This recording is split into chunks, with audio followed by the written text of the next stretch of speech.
Hello? Hello? Hey, there we go. I think this is working. There we go, great. Thank you very much. That was a lovely intro. Good morning, Amsterdam. It's a great honor to be here and kick off Hack in the Box 2016 with you. I'm going to talk a little bit today about the history of the crypto wars and try to get you excited about what's coming up next. As you heard in the intro, I was an early member of the operations team at Twitter and later worked on the information security team. As part of that team, one of the things that I do is I brought Twitter to 100% always-on SSL and worked with some of the initial law enforcement response when we were a very young company. And I learned a lot while I was at Apple dealing with law enforcement. And it's a very difficult world when you run a startup and you have to interact with law enforcement. You may have never done that before. And all in all, I've been at this for quite some time. And sort of before I tell you where we're going with the crypto wars, I want to go back and talk about where we've been. And I think right now, security versus privacy is one of the largest debates of our time. And in October of 1977, George Davida was an American computer scientist and cryptographer who received a gag order from the NSA. And he received this while working on a patent application for a stream cipher device. And the NSA really only knew about this because of a long-term voluntary cooperation between academic researchers and the NSA. And this was known as the Invention Secrecy Act of 1951. And the act gave them the power to block patents in the interest of national security. And under this system, the academics and cryptographers would submit copies of technical papers to the agency before publication, and this gave the agency an opportunity to request the suppression of any sensitive material. And at the time, not all mathematicians abided by this agreement, seeing it as a threat to the free exchange of ideas. And the free exchange of ideas is what our industry depends on to be successful and to meet the goals of cybersecurity and other requirements. And this sort of pervasive problem was with us all the way through the 80s and the 90s. In fact, Bruce Schneier put out a book called Applied Cryptography. And at the time, it was legal to publish because of the United States having the First Amendment and a right to speak freely. It was legal to publish a book on cryptography. But if you were to take the same exact source code and put it on a floppy disk in 1994, it was illegal. You were not allowed to actually ship that across lines because it was considered to be ammunition. In fact, last night someone told me a lovely story that if you had taken the source code of the book and you put the book in a rocket and fired it across the border, it was ammunition. And at that point, it would no longer be illegal to transmit anywhere because guess what? You would just fire it at another country, so it was fine. The problem is that the NSA tried to use export regulations and later deliberately manipulated cryptography to weaken it, to create multiple forms of cryptography, some for export and some for non-export. And if you were using ciphers above 56-bit, you weren't allowed to do that because perhaps the NSA couldn't break those ciphers back then. This all sort of changes in the late 90s because Phil Zimmermann comes along and releases PGP. And this limited use of strong encryption, this begins to greatly concern the US government because it's not about easy access to strong encryption, it's about ubiquitous and simple access where the world is encrypted by default. And the US government tried to publicly ensure and retain its ability to decrypt traffic. So they fought us using technical methods such as key escrow, the insertion of vulnerabilities into the commercial encryption ecosystem, and by directly attacking systems, networks, and endpoint communications that targets would use. And fearing the widespread adoption of encryption, we had this in 1993. We had the Clipper chip. And the Clipper chip was introduced by Clinton's administration, and it was a sort of hybrid hardware-software device which used key escrow, and it truly expressed the intent of the time, which was that the FBI or other companies would permanently have a mechanism where they could have your keys, and that encryption should come with a back door. And George Davida from the 70s, who is terribly affected by the NSA gag order, was a strong, outspoken opponent against this. And this is not the right way to provide strong cryptographic tools to the public. So an immediate backlash from technical experts, privacy advocates, and industry leaders fought this device. And eventually in 1994, the device was broken. At the same time, they took a different approach. They tried to sign into law a bill, which was eventually signed in with much opposition, called KEYNOTE. And KEYNOTE is the Communications Assistant for Law Enforcement Act. And that was signed into law by President Clinton. And KEYNOTE was sort of a direct reaction to the changing tide of the telecommunications industry. The telecommunications industry was then moving from old analog switches to digital switches, which are much harder to wiretap. It's not like I can walk up and grab a pair of alligator clips and clip onto a binding post and hear your conversation anymore. The telephone companies had to fundamentally redesign their systems. And if you go and look in like a Cisco manual today, you'll actually see references to KEYNOTE commands for intercepting communications. This was expanded multiple times. In 2004, it was expanded to include ISPs and voice-over IP providers like Skype, and a few years later, the FBI began to push legislation to try to expand this to all online communications, and this died in very similar way, with much uproar and much fighting from the industry.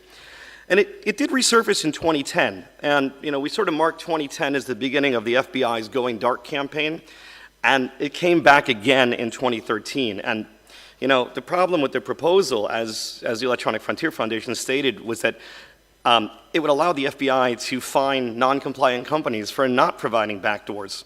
And in 2014, we see this issue again, with them asking for a national discussion about the use of encryption. So, in 1994, we thought we had won this debate already because cryptographer Matt Blaze had discovered holes in the Clipper chip, and the export controls were relaxed, and we started to see increased security on the internet, where suddenly, 128-bit, 256-bit encryption was available. And, for the most part, we thought this issue was just said and done. And the really interesting part is that it's like, did we actually win? Because I don't think we did. The impact of the weakening of our crypto systems, at least in the last year, has introduced 3 major SSL vulnerabilities: Freak, Logjam, and Drowned. And these vulnerabilities would not have existed if not for the fact that we had governments attempting to weaken SSL, over 20 years ago. And, for the third time in a year, we have another vulnerability. And, these restrictions were originally designed to give them an advantage, but the impact is a catastrophic failure of security for everyone. And more recently, we saw in the 2013 sort of Snowden revelations information about NSA Bull Run. And NSA Bull Run was interesting because we had won in the courts. The EFF and the US Congress and public opinion had said no to the Clipper chip and no to weakening encryption. But the NSA was working on it all along with projects like Bull Run, which created new vulnerabilities in NIST cryptography standards and the weakening of sort of the global cryptography market and attacking major libraries like RSA. And we still don't know the full extent of what this has done to us. And why continue on this? Why do I keep pressing this issue? And it's because if you look at someone like Amnesty International, they believe that in the digital age, access to and use of encryption is an enabler to the right to privacy. Encryption is an enabler of freedom of expression, information, and opinion, and it has an impact on the rights of individuals. And especially, it's a critical tool for human rights defenders, activists, and journalists, all whom rely on this with an increasing frequency to protect security and others from unlawful surveillance. And the real question is, what does that look like if we have ubiquitous encryption? What does it look like in the face of terrorism and crime? In my home state, in San Bernardino, California, a deplorable act of terrorism was executed by Syed Farouk and Tashfeen Malik. They killed 14 people on December 2nd, 2015. And this is not, this is an action from a few individuals, a few distraught individuals. And we cannot allow these sort of activities to dominate the privacy and security of the many. Terrorism is deplorable, it's awful, it's an attack on our general way of life, but we cannot allow that to remove our privacy. Farouk had an iPhone 5C, and the iPhone 5C, unlike the later versions of the Apple iPhone, had slightly weaker security. And the FBI had found one of his phones in the trash, and they asked Apple, through a standard court order, for his iCloud account and backups and any other data that Apple could provide. And Apple provided everything they could, but they did not provide access to the phone directly because the device is protected by a number of security mechanisms which were introduced. So there's a brute force protection on the device. If you try to type in a code too many times, the device will self-destruct. The operating system updates are signed, and in later models like the 6 and the 6S, they have a hardware enclave where your keys are stored. So they issue a court order in February of 2016 that demands that Apple build a custom build of the iOS operating system to remove the automatic erasure and pin limits that are on the phone. And if we kind of go back and look at the history of the crypto wars, this is very similar to what was occurring with things like the Clipper chip. It's like, you just build us something that we can get into. Interestingly enough, they tried to use a very old law from 1789 called the All Writs Act to compel Apple into unlocking the phone. And the Apple CEO at the time, Tim Cook, said this was an unprecedented use of the law. And in fact, we've seen the All Writs Act used many times to compel companies, and it's probably not what it was originally intended for. And the implications of this are quite chilling. So if the government can use a single act to make it easier to unlock your phone, they would have the power to reach into anyone's device to capture data. And later, Tim Cook responds and says this would set a dangerous precedent. And you could imagine what would happen if you had like a Samsung Smart TV or a Nest device, and suddenly along comes a court order to reprogram your device to turn it into a tool of surveillance in your home. It's really not acceptable. Apple could not provide this, would not provide it, and put up quite a fight from in the first part of this year, and they would not provide a backdoor into the phone. Interestingly enough, the FBI later claimed that they were able to access the phone using a currently unknown vulnerability. And there's a lot of speculation in March what company had actually provided that vulnerability, whether or not it was Celebrite or other companies. But currently, we don't know what they used. It's very similar to what happened in November of 2015 with the Paris attacks, where where ISIL actually claimed that they had used Telegram. They used Telegram to announce the attack. And the idea here is that, should these activities be used as a pretext to monitor citizens and suppress dissidents? And, I think it comes back to kind of a central point, which is that it's not possible to make a messaging technology that's secure for everyone except for the criminals. It's just not possible. This is different than the view that James Comey, who's the current director of the FBI, has to say, because he believes that technology is a tool for dangerous people, which I don't agree with. And also that law has not kept pace with the technology, and it's created a significant public safety issue, which they sort of refer to consistently as going dark. And, if we look at someone like Oliver Day, who wrote Securing Change, he says, encryption doesn't really make targeted surveillance harder. We have cash, we have bearer bonds, fake mustaches, hats, hair, blankets, hair dyes. There's many ways to hide. And here's Snowden typing in his password with a blanket over his head, which is kind of funny. In 2015, I guess sort of frustrated by this problem, the Justice Department tries a new argument, and they say, what law enforcement really needed was to have US companies hold copies of encryption keys so that the government could get your information from them. And the problem is the companies are keeping stockpiles of encryption keys. It really increases the surface area of the attack. And if I'm able to breach a single company, I get the encryption keys from many people. And you could imagine anyone from hackers to foreign spies, and not the good hackers in this room, of course.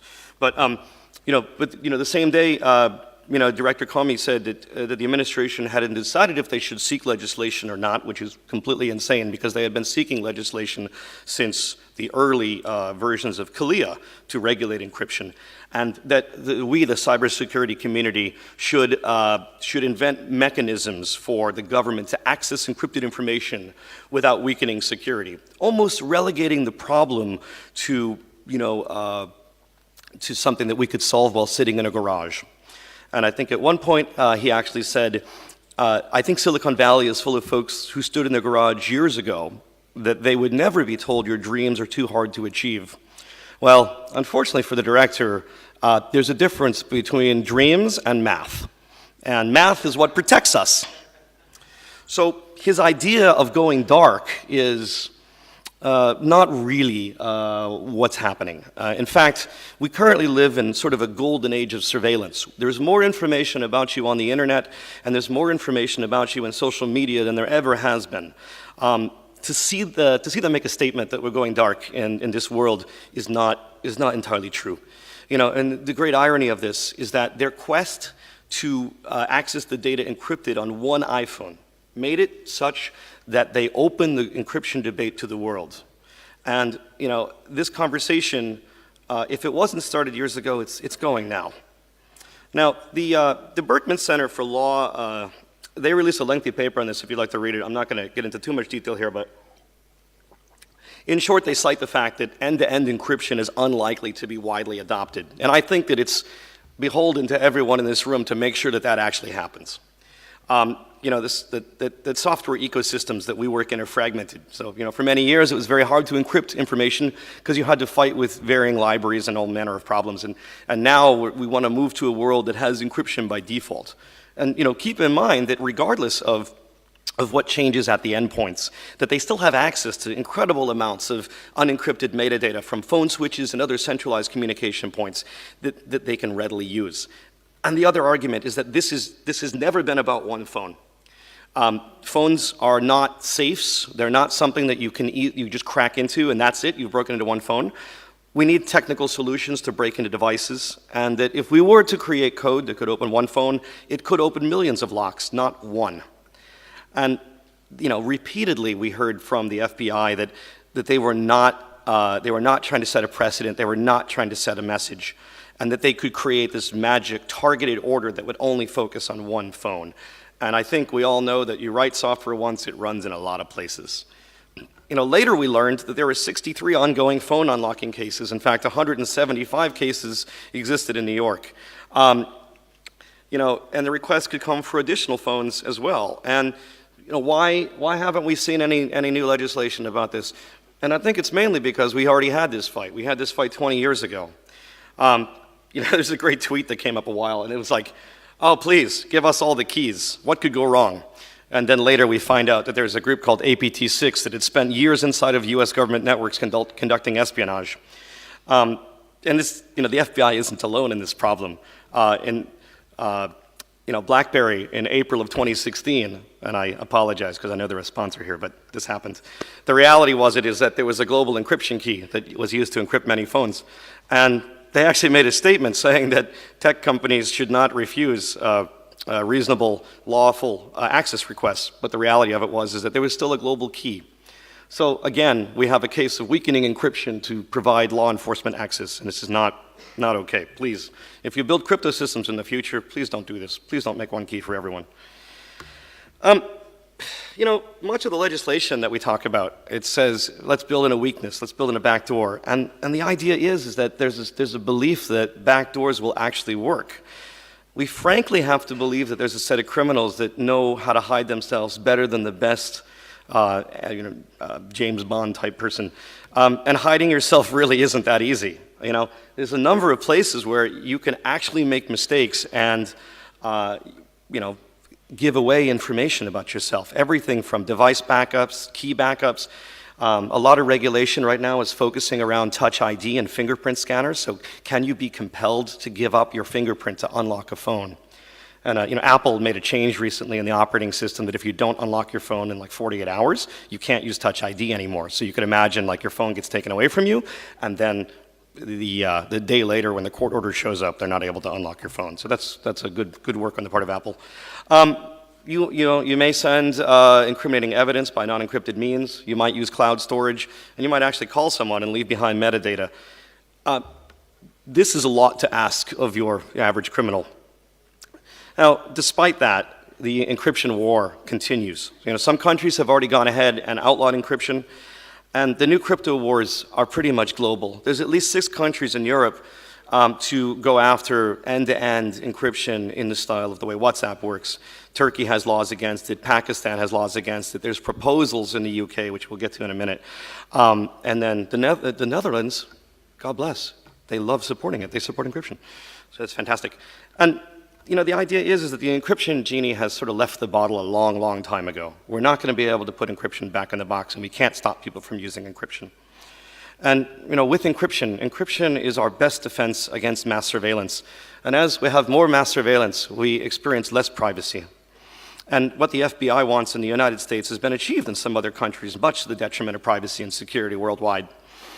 When we go and look at these countries, China, Malaysia, Russia are really, really bad. The levels of surveillance are extremely high.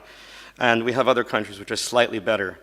But the thing is that still in the United States, we have the NSA proposing that ubiquitous encryption on the internet is a major threat to their ability to prosecute and to monitor you. So you have to remember that this is the way that they view the world. And I see these estimates and the work that they've done as, like the revelations from Snowden in 2013, they feel that it's put the sort of encryption world forward 7 years, that they think that we are in a position now globally with the use of encryption that we would not have gotten to without the sort of leak of this information. And I tell you, that's good, because we should encrypt all the things. It's more or less, to me, it's a manifesto. It's a to-do list for us as engineers to hurt the ability of those that would take away our privacy and our freedom.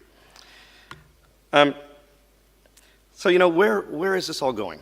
I think that there's going to be a rise in additional encryption products across the board. Apple's well on their way with secure enclaves. We're seeing more encryption being deployed. In fact, if we look at the Let's Encrypt project, which I'll talk about in a second, Let's Encrypt has been very successful. But the real thing is we also will expect governments to introduce more legislation to come after strong encryption and promote impossible backdoors. And in fact, we already have that today. So in the UK, there's been proposals for what's called the Snoopers Charter. And this is designed to make the acquisition and disclosure of communications to the government easier. And it also pretty much makes hacking of endpoints legal for the government to do. And the Prime Minister, David Cameron, wanted to say in 2015 that they wanted to ban end-to-end encryption. And they wanted to eliminate any data that the government could not actually read. And, once again, it doesn't work this way. There's no such thing as good guy encryption, and there's no such thing as bad guy encryption. You cannot make it work because math. So, one of the other aspects of the Snoopers Charter was to maintain records of everyone's internet browsing activity, social media, email correspondence, voice calls, internet gaming, mobile phone messaging services, and store those records for 12 months at a cost to the country of $1.8 billion. If we have true end-to-end encryption and always-on TLS, this isn't possible, guys. It's not possible. Going back to the US for a moment, Burr Feinstein introduces legislation in April of 2016, which is absolutely ridiculous. From a privacy standpoint, everything that we expected, the worst things we expected, we were not disappointed. They wanted to make all online data intelligible. In fact, in some cases, it would almost outlaw things like compression, like basic compression of data or password-protected zip files. The bill defines this as anything that could be decrypted, deciphered, decoded, demodulated, deobfuscated, and the reaches of this, they're very far. And as currently written, we believe that it would actually outlaw forward secrecy. And forward secrecy is essentially having a new key on each transaction, which no one can recover if the master keys are collected. But when I go back and I look at the Netherlands, once again, I see the Dutch government backing strong encryption and condemning backdoors. So bravo. This has serious chilling effects across major populations. Like, for example, in the United States, a staggering number of Americans, according to this Washington Post article, have stopped using the internet the way they used to. And this is because of things like the revelations from Edward Snowden, pervasive monitoring by governments, and continued breaches of personal data on the internet, once again, because companies fail to encrypt and protect data at rest. And this limiting of ideas, the limiting of opinions that they may express online is not the world that we should strive for. So what can you do? Many of you in the room develop and work with technologies on a daily basis. I'm sure many of you run web servers. If you're in charge of HTTP-based servers and services, I highly recommend that you implement always-on HTTPS. There are other technologies that can enhance the security of your web servers, for like example, HPKP and HSTS, perfect forward secrecy. And there's a number of tools available to you, things like SSL labs. And you can also get yourself added to the preload list in Chrome, which will make sure that the browser by default always talks HTTPS. And if you think it's hard, it's not. if you use something like Let's Encrypt, Let's Encrypt is a service that simplifies the process of deploying and installing SSL certificates into web browsers. And Mozilla has graciously created a site that will tell you how to configure your software to have the strongest possible cipher suites. And this is available online for free. And, and it's been working. Because when we look at Let's Encrypt, in the last, I think this is less than a year. Less than a year, we've seen 3.7 million certificates issued and installed by Let's Encrypt. And that's a much greater view of security than we've seen in the past. And if you're not running a web server and you're a developer, encrypt data at rest, encrypt it in transit, even within your own network. And one thing I see a lot, of grant proposals where people try to reinvent the secure messaging wheel. Please don't do that anymore. I don't think that many people are capable of writing strong end-to-end encryption, and there are open source libraries out there for implementing this, and we should work together on secure messaging, and we should not silo this knowledge. If you're an end user, and all of us are end users, know your vulnerabilities, know your threat model. You will have a very different world if you're a security researcher or a journalist working in a country that's fighting for democracy. It's very different. Promote end-to-end encryption in the places you work. Use strong passwords, use password managers. We've probably said these things 1,000 times in the security community, but we still need to keep pushing these issues.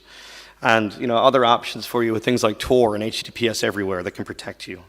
And from a political standpoint, demand that your representatives and governments block anti-encryption bills. You can help the EFF, you can help the ACLU and other privacy-promoting organizations with your donations and your time. And while we can have this fight with technology, it doesn't really end until we solve the problem with proper legislation and precedent cases. And I feel that in this, we can work together to make the internet more secure. And I thank you for your time. It's been an honor to speak to you.